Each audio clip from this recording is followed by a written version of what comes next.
Guess what, Lions? For as little as $5 a month, you can get access to exclusive bonus audio content and help this program grow by joining the Lions of Liberty Pride. To learn more, head over to lionsofliberty.com/support.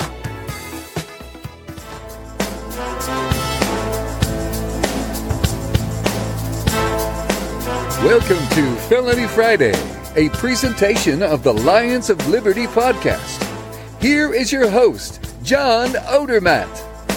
Felons, friends, and freedom lovers, welcome back to another edition of Felony Friday, a weekly show right here on the Lions of Liberty podcast. Of course, every week on Felony Friday, I focus on exposing injustice in this nation's broken criminal justice system. And this is only one of the three shows that we offer every single week here on Lions of Liberty. Every Monday, we kick things off with our longest-running show, our flagship program, the OG Lions of Liberty podcast, hosted by Mark Clare, where Mark interviews leading minds in the Liberty movement. And about once a month, we'll host some roundtable discussions, our very popular libertarians in living rooms drinking liquor. And every Wednesday, we have Electric Liberty Land, hosted by Brian McWilliams, your weekly shot of culture, comedy, and liberty. And this episode of Felony Friday today is the 106th episode of Felony Friday. So that means you'll be able to find the show notes page with links and notes to everything that I'm going to talk about with my guest today at lionsofliberty.com/FF106. You can get all of these shows delivered to your phone every Monday, Wednesday, and Friday by subscribing on iTunes, Stitcher, Google Play, or wherever you get your podcast. And, of course, we appreciate to give us a 5-star rating and a review. Just one more note before we get started. This episode of Felony Friday is sponsored by the Better Money PAC. The Better Money PAC was founded to identify and help elect candidates who will fight for three founding principles: financial responsibility, safe cryptocurrency, and free market solutions. The Better Money PAC will invest in 5 selected races in 2018 to elect candidates at the state level who embody the fight for better money. They will produce and distribute comprehensive media outreach campaigns to win these elections. So donate to the Better Money PAC through our affiliate link. You can find that at lionsofliberty.com/bettermoney. My guest today on Felony Friday is Frantz Michel. Frantz, welcome to Felony Friday. Hey, John, how you doing today? Doing well, my friend, and it's great to have you on the show.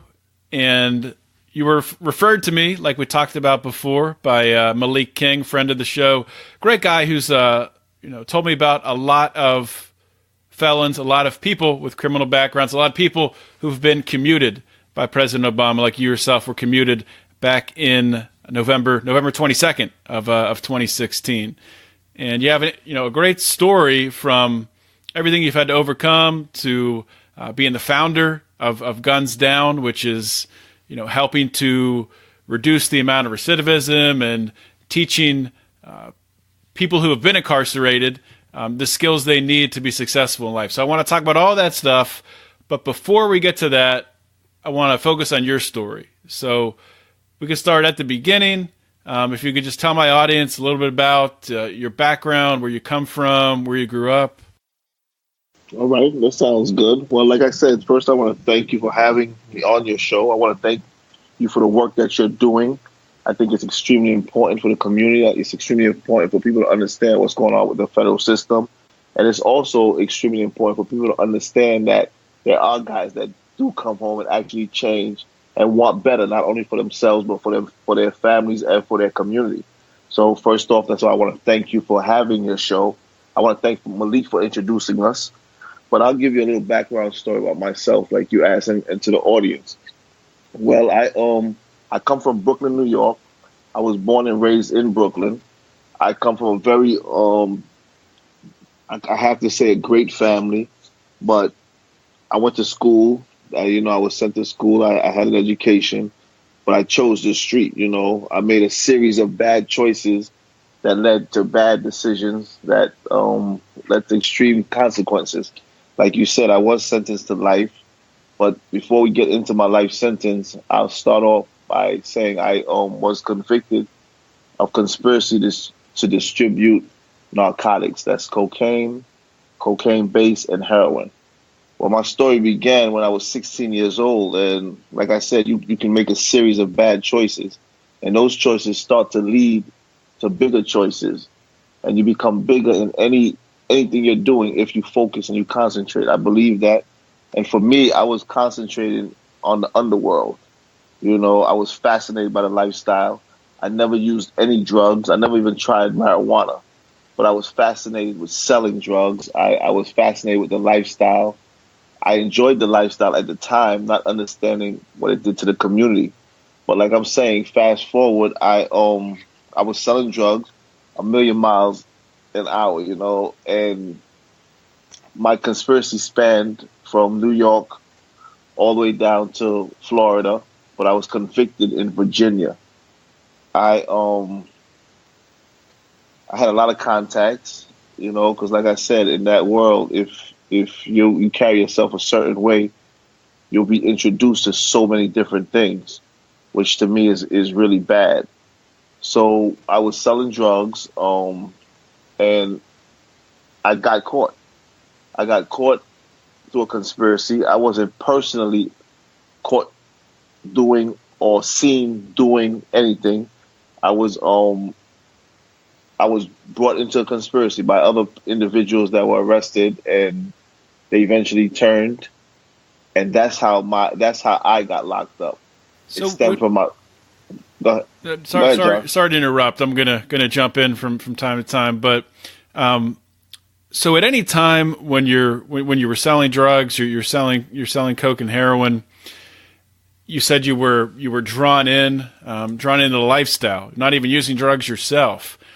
At any time, did you really think about the risk you were taking, and were you fearful of getting arrested, of getting locked up? Well, you know, for me, John, it comes to your mind, but it really didn't faze me. I really didn't think about it. Drugs became second nature to me. It was like me breathing. You know, when you get into something, you start to get really good at it. You don't even think about it. You just start to do it. And for me, that's what was going on in my situation. I was just doing it. You know, I sold a lot of weight.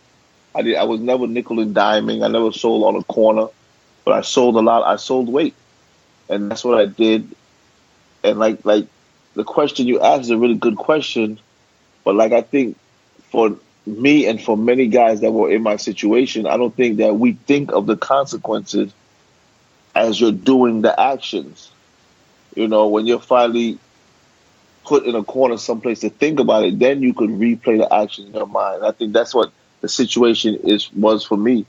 You know, I never thought about death because I lost a lot of friends in that world, you know, a lot of people got killed. And like I said, you don't even think about it. You're just part of it. You become part of that world, and I was part of it. What would you say was you talked about the appeal of the lifestyle. Did you have any other motivations that drew you into this? Was taking care of your family part of the motivation? Anything else like that? Oh, of course. You know, I mean, that definitely was part of the motivation because you can do so many things and you can help so many people. You know, you start to believe, you know, it's like you have a Robin Hood syndrome, you know. You believe you're helping and you're helping others and you're taking care of your family and you're doing all these things, giving people money. You're able to live and go shop anytime. You wake up in the morning, you can shop. You go to sleep at night, you don't have to worry about a bill. You know, like the things that regular people used to worry about, I did not have to worry about. You know, money was at my disposal 24 hours a day. I always had it. I was always able to shop. So that was definitely a part of the motivation. I had the cars, the jewelry, you know, the houses. I had it all in that world. So, yeah, that definitely was another part, the selfish nature of a man. You know, when was enough? You know, I had it all, and that's a pretty good question because you're self-motivated. Yeah, I mean, it sounds like, I mean, I've talked to a lot of other people coming from similar backgrounds, making similar choices. And a common theme I get is entrepreneurial people like yourself are really drawn into this because it is of course, there's a risk there, right? But with that risk comes a massive reward, just like business. A lot of business, legitimate business. When I say legitimate, I'm talking not black market. And I think that's one thing that absolutely, in order to change the system, you have to sort of remove that option. And the way to remove that option, which is going to maybe a lot of people wouldn't agree with this. I think a lot of people listening to the show will know what I'm going to say here, but you have to legalize drugs. You legalize drugs, you bring it out of the shadows, let them be handled and regulated by the market, and you take that, the massive risk away, the massive appeal to selling drugs. You take that path away. That is, in my mind, the way to sort of solve this drug epidemic that we have today. That's a thought that I pondered for many years. If you legalized it, would it remove it from the shadows? But then I think about alcohol. Alcohol is also a drug. It affects mood, perception, and behavior, right? Oh yeah, absolutely. Okay, well, if alcohol affects mood, perception, and behavior, it's still sold widely on the black market. It causes more death, more destruction than all the drugs combined. I believe now the opioid epidemic is rivaling it. But if you understand the opioid epidemic, it's also drugs that are legalized, the pills. They also drugs that are legalized that are getting into the hands of people through the black market also. So, when you think of the argument that if you legalize it, it would stop the sale in the black market, it's hard to understand if it would really make a difference.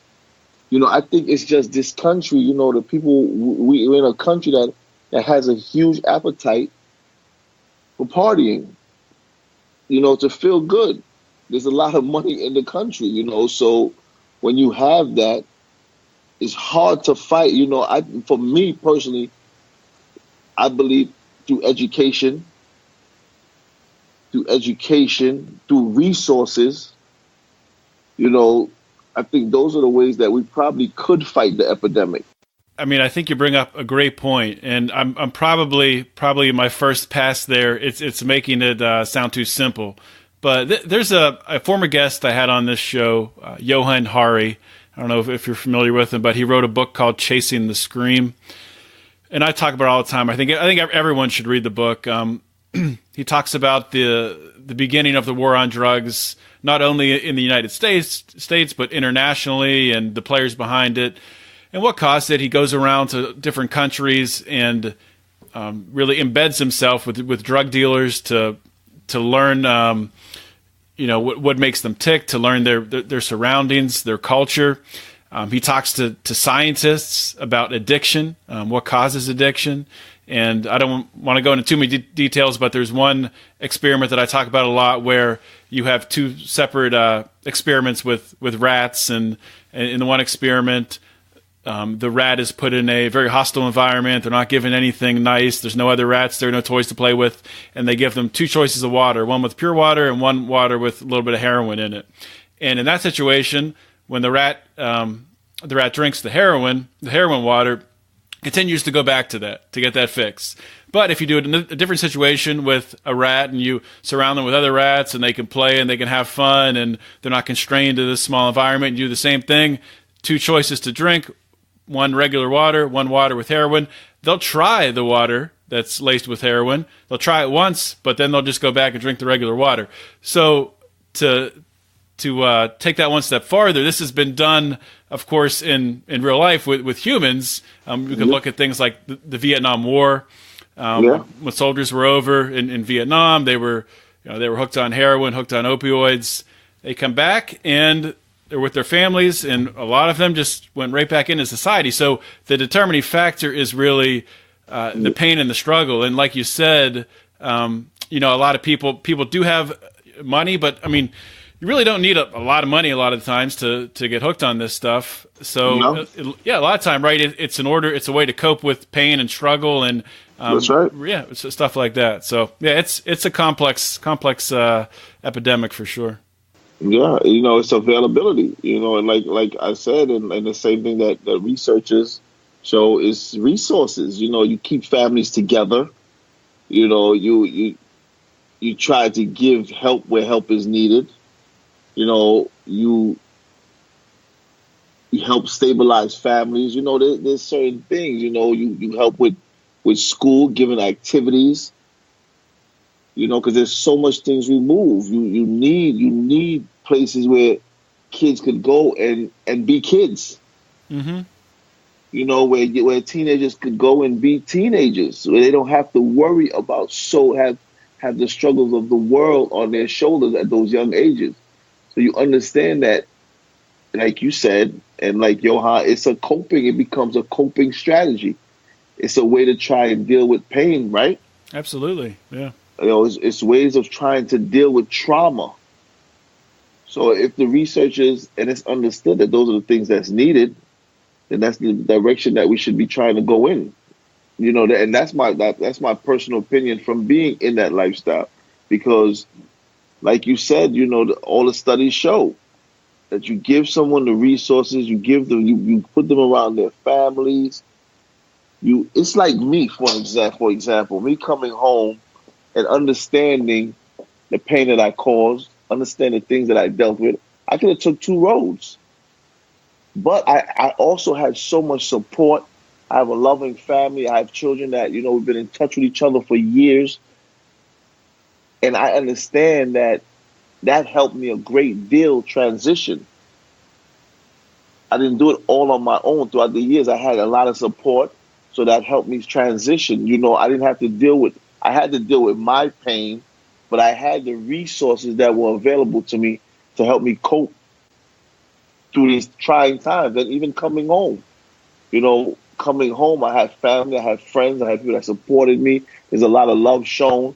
So that afforded me an opportunity to do the things where I could help others, that I'm trying to help others that's in a similar situation as myself, because I could see how it helped me.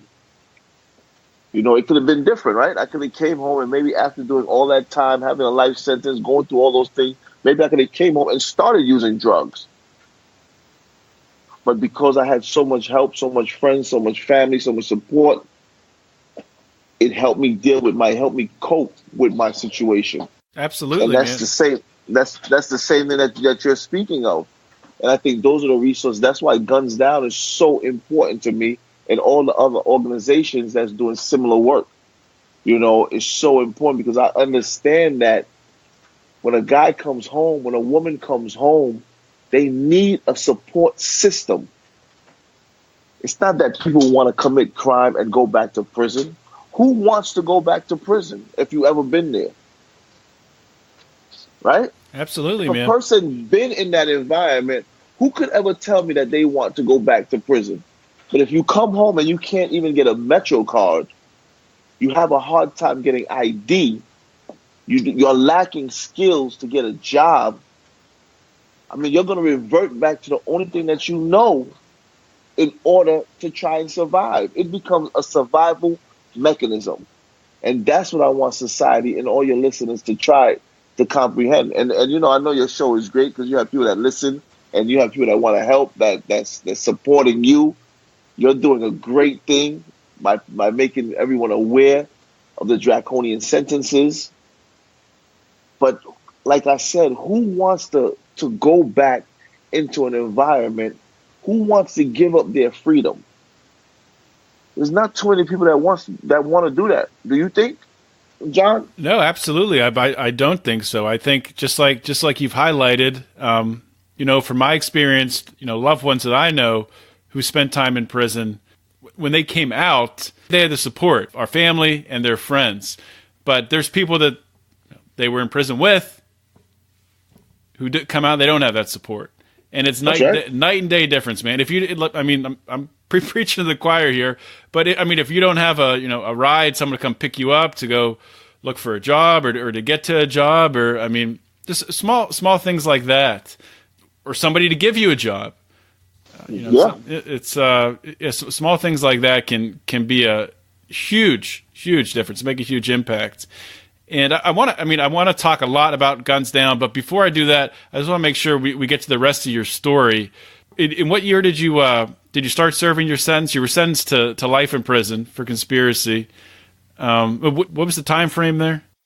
I started serving my sentence in 2003.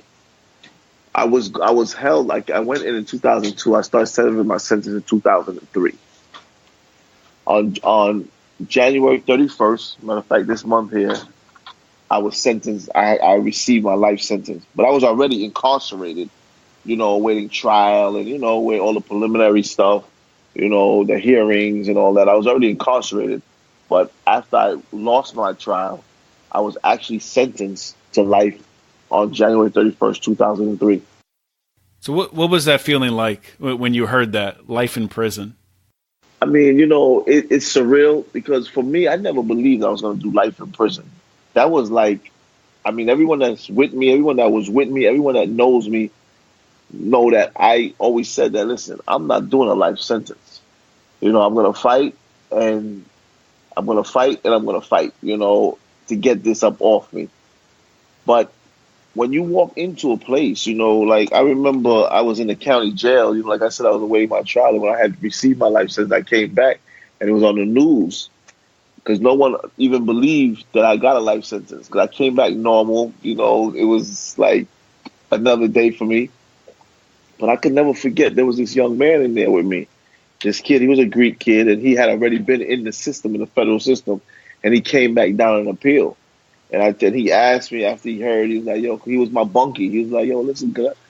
He was like, yo, listen, Michael, I heard you got a life sentence, and is it true? I'm like, yeah, it's true. He's like, how many life sentences did you get? I was like, I only got one. And he said, that's it? I was like, yeah. And he tells me, don't worry about it. You'll be all right. And I looked at him and I smiled, but at the same time, I was like, yo, what is he talking about? I'm like, what the hell is he talking about? He came down here with a 5-year sentence. He told me I'm going to be all right. But, so, I further pressed him for questions. And he's like, no, when you go there, guys got to have crazy time. He's telling me. And I'm like, really? So, but I remember when I went to the prison yard, I started off, and it's like I said, it was my first felony offense. And I started a maximum security prison in Virginia, Jonesville, Virginia, Lee County, USB Lee. And when you get to those max prisons, your paperwork is extremely important. Because guys want to see what you did, They want to know who you are. That's like an unwritten rule in there. And I remember getting there and I had my paperwork because I had went to trial. I already had my pre-sentence report. I had my sentence transcripts with me. And I remember everybody brought this to the yard. And then that's why I could never forget this kid. What blew my mind was I was the only person from New York at that time that had one life sentence. Everybody else had 2 or better. Life plus 100 years, life plus 250 years, And one of the kids, that was there, he was from New York also. And he had 17 life sentences for a non-violent drug offense. What? That's right. He got life on every single count. And he was a non-violent drug offense. And that blew my mind. Wow. That's when the reality started to set in that this is unreal. Something is really wrong. And something's extremely unfair with what's going on. I couldn't understand it. So that's what prompted, there's a bunch of things that prompted my own research for me to see what was going on. Because how do you get 17 life sentences for a non-violent drug offense? Where is that done at? I just couldn't understand it. And you're in a position, you're in a similar position, but you still can't believe what happened to another person. You just can't believe it. You're like, yo, what happened there? Yeah, that's unreal. Oh yeah, it's unreal, but it's very real. Oh, I know. And, I know. Yeah, it's unreal, it's unfathomable, but it's extremely real. And that's why I was like, something has to be done. Like awareness has to be brought to people. Something really has to be done. Kids have to understand that they can't put themselves in the position to get something so unjust done to them. Mm-hmm. You understand? And that's what. So being in Lee County, starting off in a maximum security prison, to me, I think was the best thing that ever happened to me. Today's episode is brought to you by the Better Money Super PAC. The Better Money PAC was founded to identify and help elect candidates who will fight for their 3 founding principles of financial responsibility, safe cryptocurrency, and free market solutions. And the Better Money PAC provides an avenue for those of us who support sound money to the problems plaguing this nation. They provide a way to take action. And they're going to do this by investing in 5 selected races in 2018 to elect candidates at the state level who embody the fight for better money. We decided to partner with the Better Money PAC because we believe in their vision. You can support both the Lions of Liberty and the Better Money PAC by visiting lionsofliberty.com/bettermoney. And of course, credit, debit, and crypto donations are accepted. So once again, lionsofliberty.com/bettermoney. Let's get back to the show. So you spent more than 13 years in prison? Yeah. So at what point did you find out that you were getting a commutation? Well, I mean, the day that they tell you, you file your paperwork, and it's luck of the draw. I mean, when I say luck of the draw, there's guys that have done plenty good things in prison that I felt deserved the commutation, and some of them didn't get it. And some of us did get it. You know what I mean? So, but I'm not saying, when I speak of luck of the draw, I'm not saying it's not because we didn't deserve it. I'm not saying because there's guys in there that's undeserving of it, because there's so many guys that's deserving of a second chance, that's really deserving to get another chance in life, to get another chance to spend time with their children, to get another chance to let their mother and father be proud of the person that they became, to let society understand that, listen, that we could make you allowed to make a mistake. You can make a mistake. But you know what? If you redeem yourself, you should get a second chance. I mean, this is maybe the greatest Christian country, right? The biggest Christian country. One of them, right? Yeah. And the doctrine speaks of a second chance, right? Absolutely. So I believe that, that guys should get a second chance.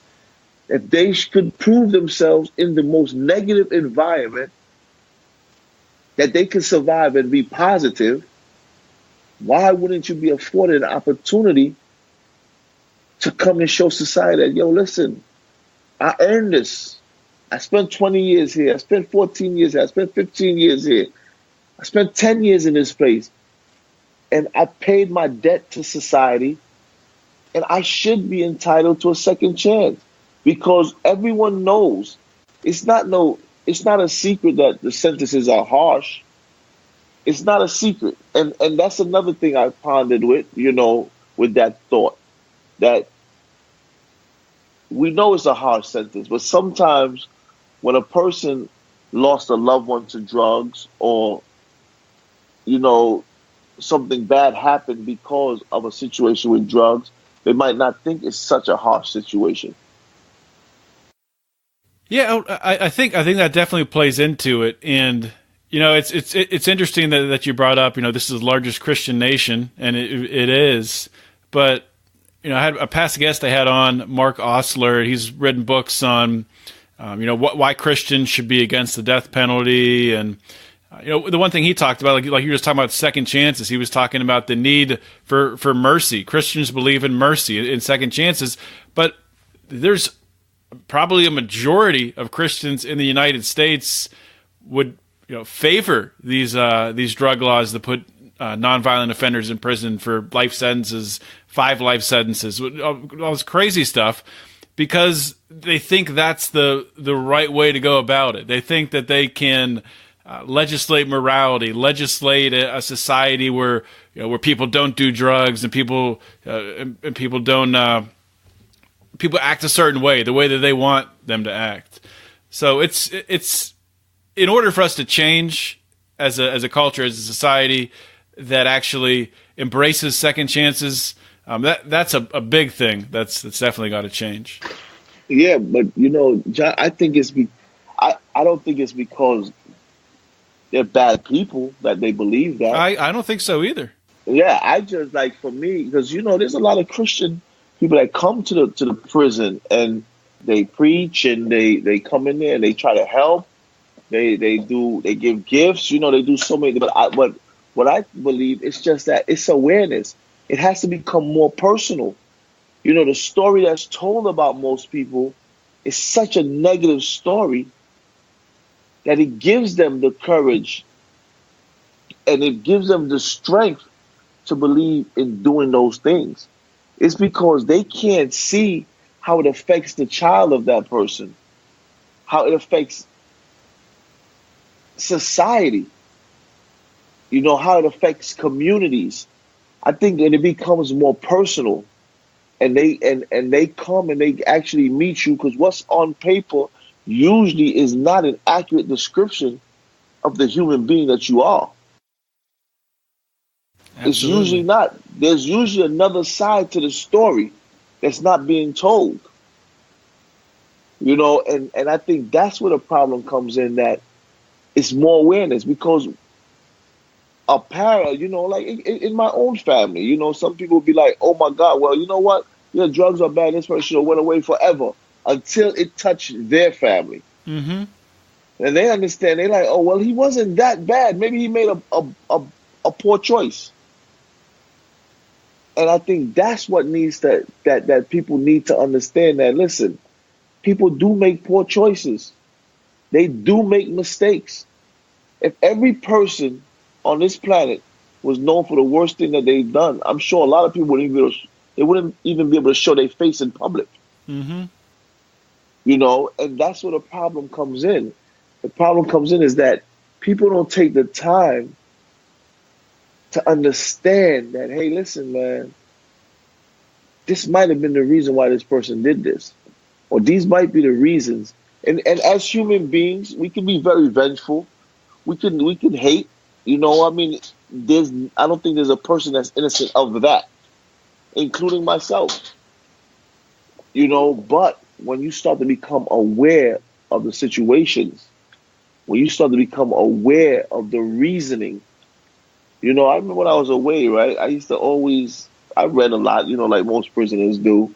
And I remember there was a quote that I always thought about, and I'm paraphrasing it, but it was such an interesting quote to me from Nietzsche. He said, when you fight monsters, you have to be careful that you don't turn into the very same monster that you're fighting. And that's really deep, because out of pain and out of vengeance and out of hate because of what somebody did, you start to turn just like them, but you feel you're justified for the action. And that's what we have to be careful of. I believe that's what I'm very aware of, that I try not to let my own emotions turn me into a person that will hate. Because if that's the case, if you see how the prison system is set up, you can come out here really hating people. So let's talk about that for a minute. And so what is it that you think caused you to come out of prison, and instead of being hateful and angry about the injustice that that's happened to you, happened to your family because it's happened to you as well, wide-ranging injustice, what has caused you to turn that into a positive with guns down rather than being hateful and spiteful?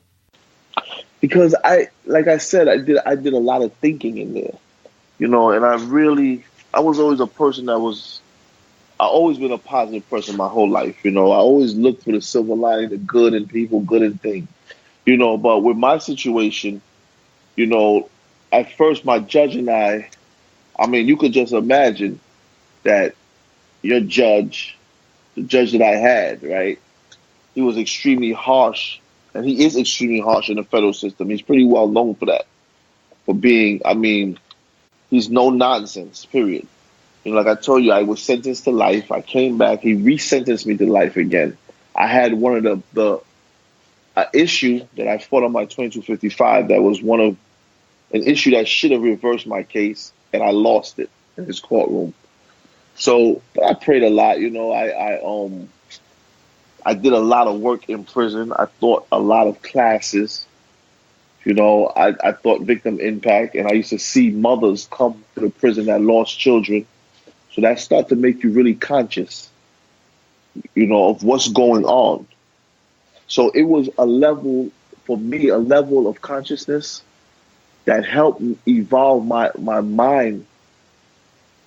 It helped make me even more positive in a space of darkness, because I was able to take responsibility for my actions also, because that has a lot to do with it.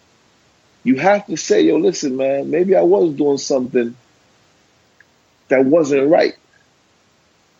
Because we oftentimes have a hard time coming to grips that you had fault in the situation. And I'm thankful that I was able to see that. But what really started to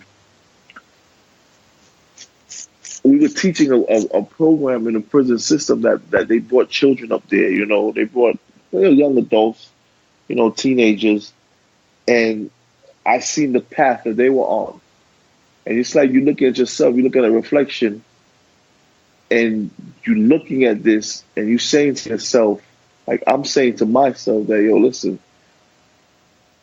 maybe not these kids, but myself, I indirectly affected some children also because of my lifestyle choice. And you never look at it that way. But when I started teaching classes and I started to see things in a different way, listening to people, seeing guys that were actually in the prison system, the things that they've been through in their lives. So that kept me on a positive course. But I'm going to tell you what really cemented my believing that doing good comes out of it, My judge, like I told you, he's one of the harshest judges in the criminal justice system. He's pretty well known. But this same judge that sentenced me to life twice denied my appeals. He gave me a reduction in my sentence because of the change of the law, right? But he went a step further, writing a letter to the President of the United States, to President Obama, saying that he believes that my case was exceptional, that I'm exceptional, and that I should get a second chance in the world. Did he do that for anybody else that you know of? Nope. No, not that I know of. I mean, it's hard to know, but my attorneys told me in one of the letters he wrote, I was the only person he did that for. So I believe that God talks to you in his own way, I believe that there's a higher power. And I believe that what I'm doing is ordained, that I should be doing what I'm doing. I'm not the most religious guy, because I'm not. But I do believe in a higher power. I do believe that when you become aware, that you should do what's right. So one thing I want to ask you about, the name Guns Down, I'm sure when a lot of people hear it, they just assume it's, gun control organization or something like that. But it's, from at least my understanding in reading, it's definitely not that. It's more about conflict resolution, strategies for nonviolence, community, bring communities together. So can you just give us an overview of what it is and some of the programs that you have in place? Well, it's Guns Down is really a community development and improvement organization. Our mission is just to reduce the cycle of gun-related crimes But it's not a gun control. It's not gun control because, it's not that we support the Second Amendment. We understand that, especially in this country, it's already far too gone. There's enough guns in the country to arm everyone, right? Mm-hmm. So we understand that.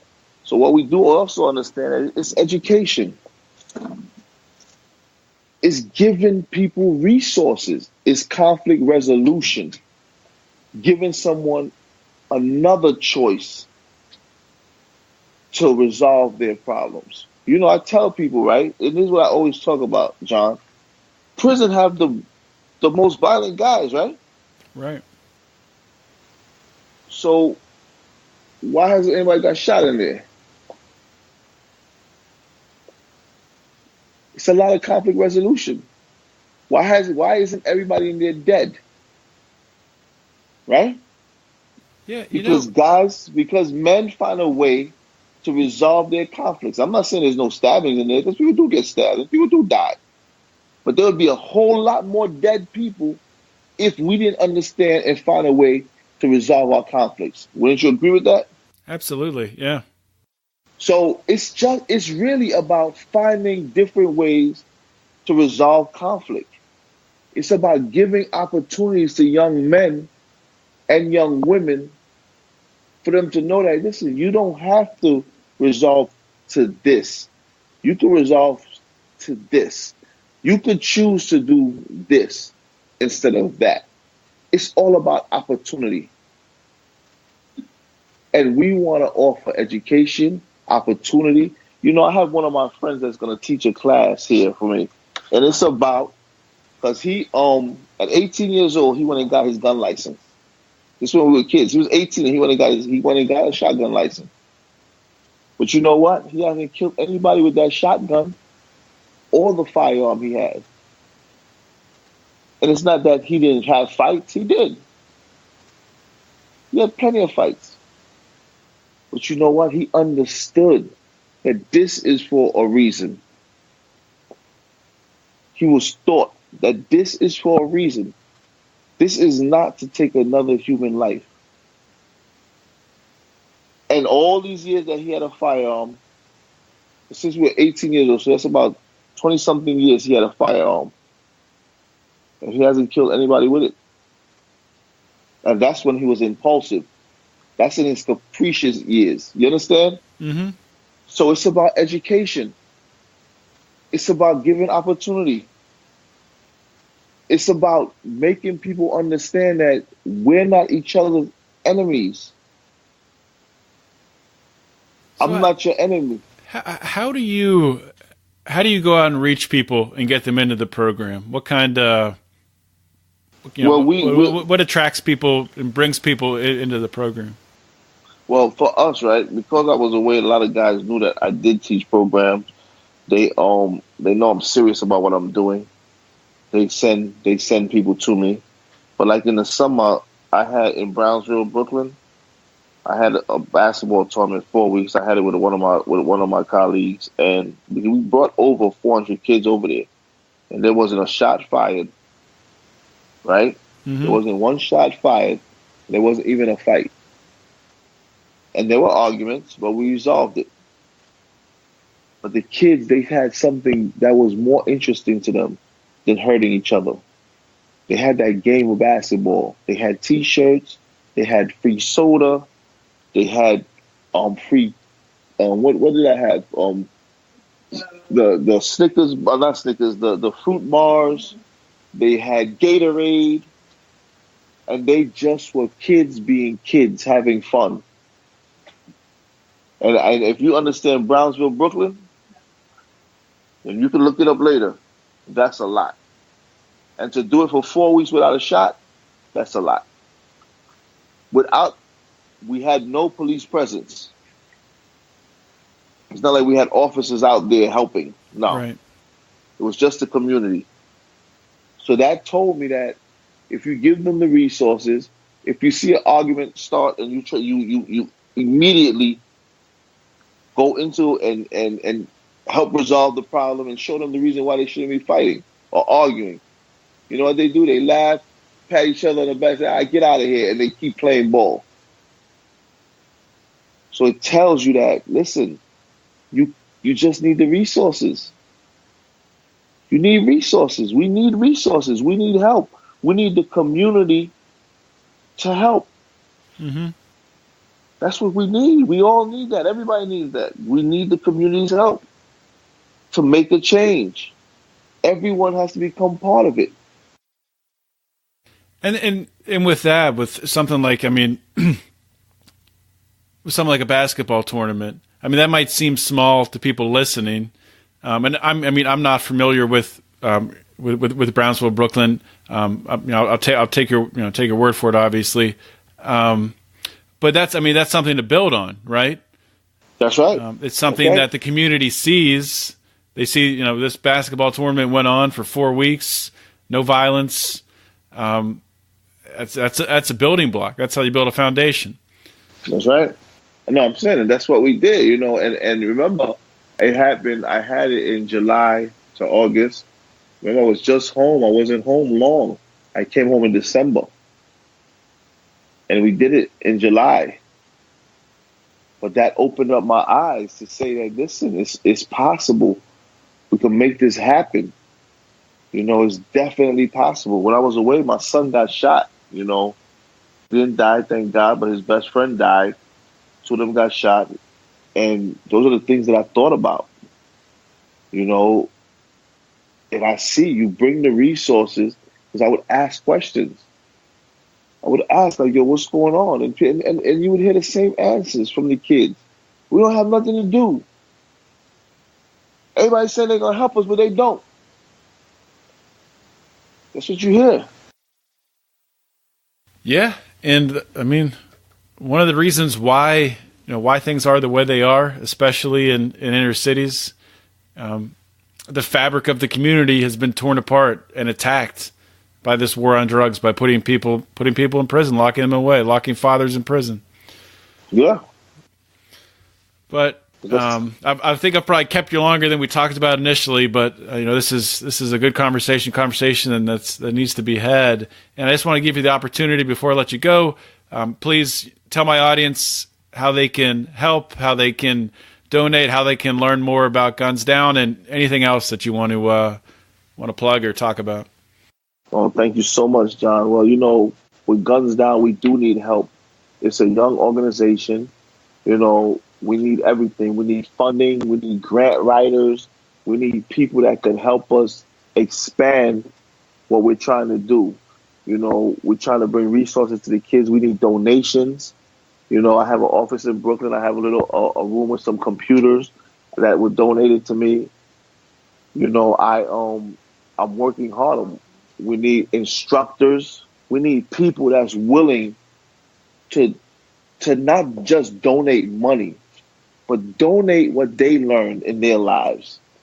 We need instructors. We need people that could help with job readiness, that could help prepare the mind, that could show something different to these kids, that could show something different to these men and women that's coming home that need to see something different, that need someone that they never would ever have believed, that would believe in them, that would believe in them enough to want to help. I know myself how that means. I remember, it's funny, but it was a person in the prison system, a staff member that said, yo, if you go home, I believe in what you're going to do. And you can have what everybody in the world believe in. But when there's the person that you least likely to expect that would say that to you, it means something. It means something. So we need donations. We need instructors. We need people that can help write grants. We need people that can help these kids, take them on trips, that could give these men that's coming home and women jobs, give them a chance to show them, to show you, to show the world, to show the community the person that they become throughout the years of struggle. Those are the things that we need. We need people that's willing to give their time, to instruct, to help in whichever capacity possible. And that's what we're looking for. That's the help that we need. We want to expand guns down, but we want to start now to make this program work.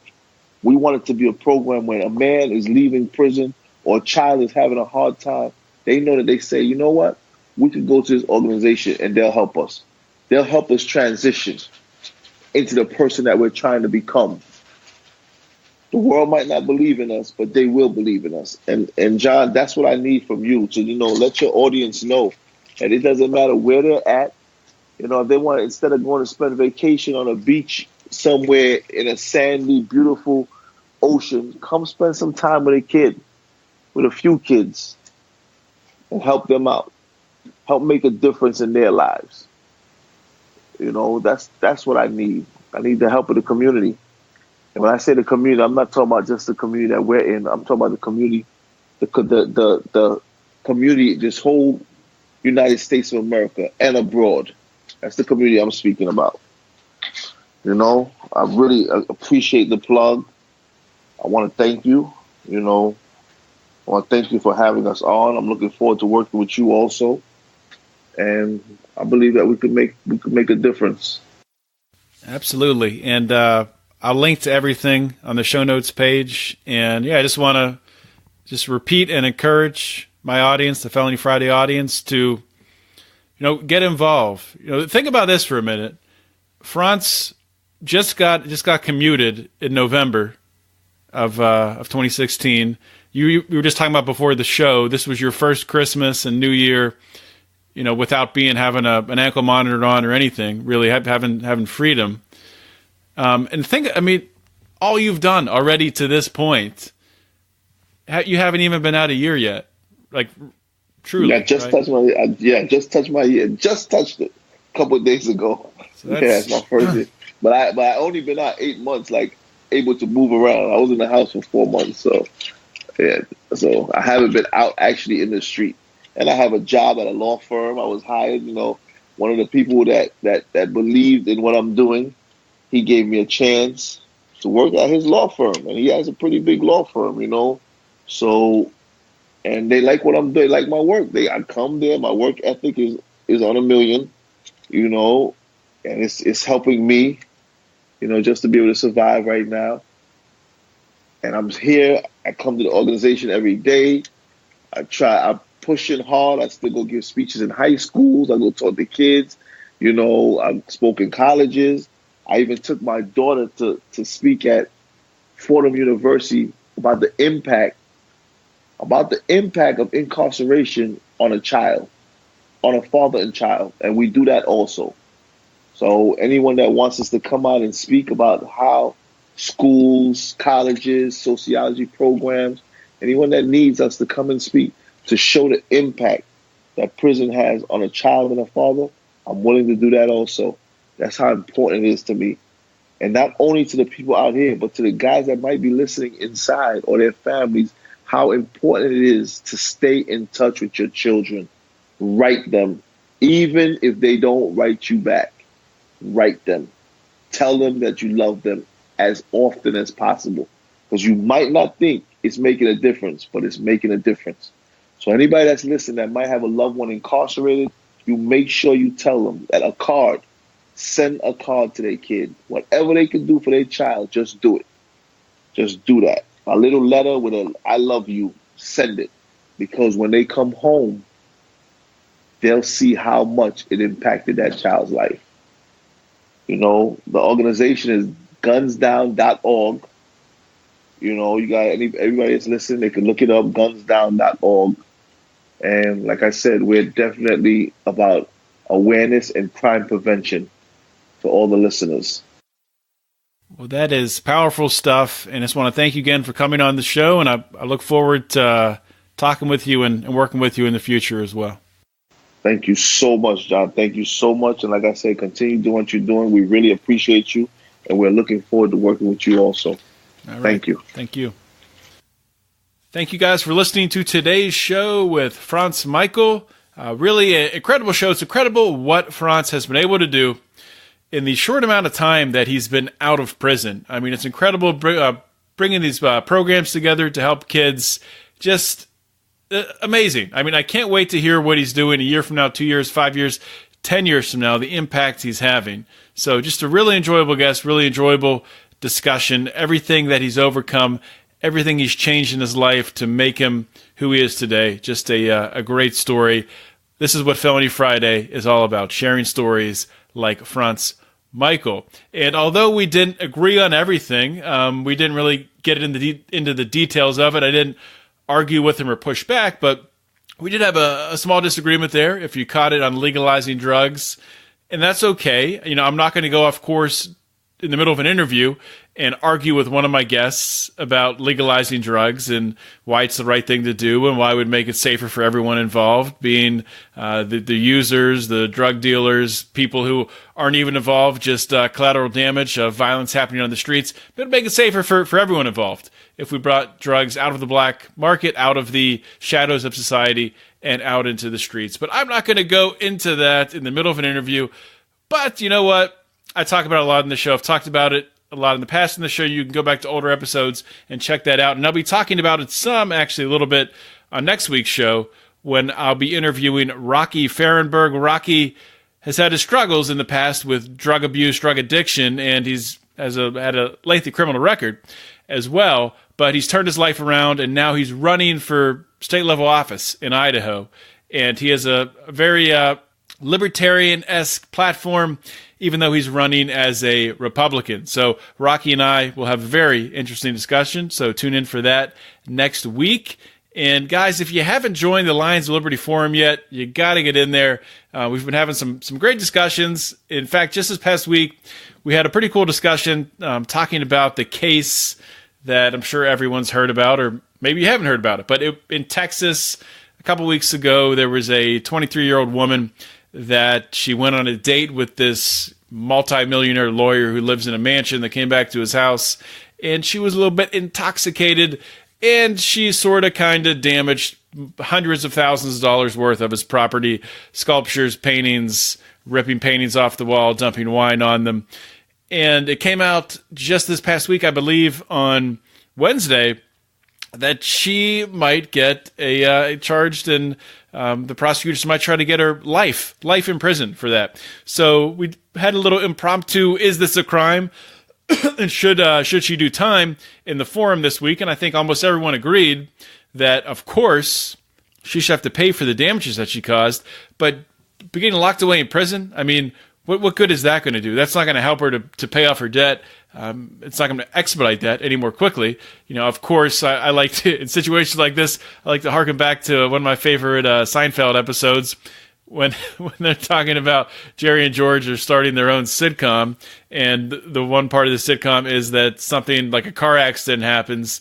The judge sentences the guy responsible for the car accident that he has to be the other guy's butler. So, of course, in this case, I thought it would be hilarious if this woman had to be this multimillionaire's maid and work off all the damage she caused. Of course, they could make that into a reality TV show, and people would watch it. I guarantee it. I guarantee people would watch it.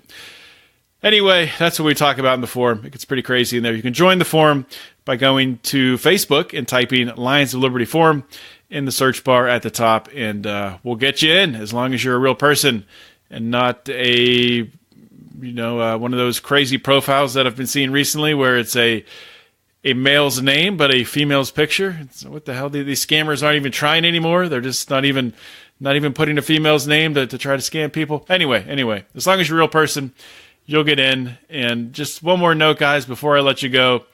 Join the Pride. We want you in the Lions Pride. We have 70 members in the Lions Pride right now. We want to get up to, and we have a little over $700 per month we're getting from the Pride. We want to get up to $1,000. Get up to $1,000 per month. That means we're going to libertarian functions this year. So we need your help to get there, guys. You can join the Pride by going to lionsofliberty.com/support. For as little as $5 a month, you get access to all of our exclusive bonus audio content. I know there's an episode of Conspiracy Corner coming out soon where the guys will be looking at the conspiracy around Antarctica. And if you're asking what conspiracy around Antarctica, then you probably should join the Pride and listen because it's always entertaining. I didn't participate in this one, but I enjoy listening to it just as much as you guys. And other bonus shows, Degenerate Gamblers is almost every week, where myself and Brian and Rico look at the sports betting of the football games. And with college football winding down and the NFL winding down, we'll probably take a break for a while. But it's a good time, and we've had a lot of fun with those podcasts. And we have other shows too, bonus questions from guests, things like that. So join the Pride. You'll hear it all. $10, you get some free stuff. $25, you get more free stuff. And you get a monthly conference call. So get your butt in the Lions of Liberty Pride. That's all I got for the show today. Thank you for listening. This is John Odermatt signing off. Always remember to keep your head up and the fires of liberty burning.